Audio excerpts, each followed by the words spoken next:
Reducing rice has been the focus of people for reducing weight. But there is a healthy way of cooking food as well. Ayurveda suggests a way how to do this to digest rice quickly. Let's quickly see how this can be done. Looking at the ingredients, take a container and add 1 teaspoon of ghee to it and add 2 pieces of dalchini or cinnamon. Then add 2 pieces of cloves, some pepper kernels, and now to this add some jeera and saute well.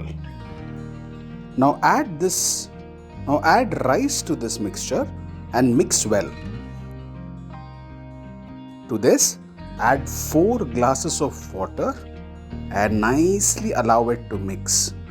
You can see the water nicely mixes with the rice mixture, allowing it to cook very well. You can now check if the rice has been cooked by taking it into the ladle and pressing it. In case it's not, you can allow it to cook further. Drain the water from the rice using a sieve and close this container and cook well. Now open the container and spread this food.